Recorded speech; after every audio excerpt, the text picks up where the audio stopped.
Assalamualaikum. So hari ni aku nak kongsi satu benda.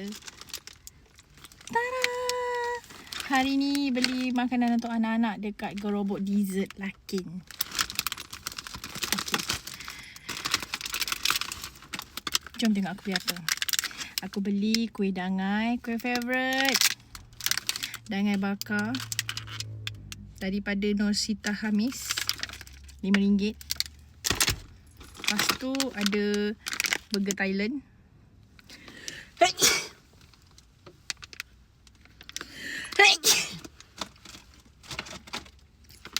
Lepas tu ada burger Thailand. Yang ni Lepas tu ada burger Thailand. Yang ni burger ayam. Yang ni burger daging. Okay, first time nak cuba. Yang paling penting ni anak aku punya kesukaan.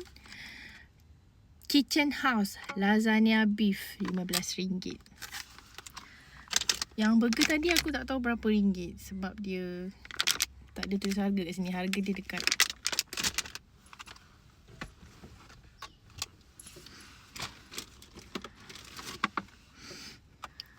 Lepas tu aku beli Shafwat Mini. Ini sebenarnya tujuan aku beli. Dan aku pergi dekat gerobok dessert. Inilah tujuan sebenar. Aku nak beli Shafwat Mini Istanbul Cheesecake. Okay, harga dia RM19.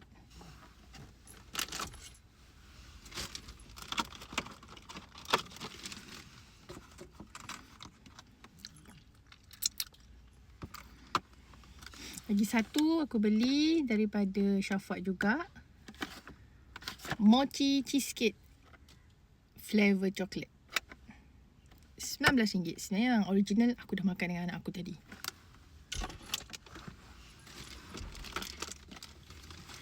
Last but not least, cheesecake daripada Last but not least, cheese tart gebu daripada Dapur Lilis. RM16. Dia ada Oreo, lepas tu peanut butter rasanya. Tak sure. Okay.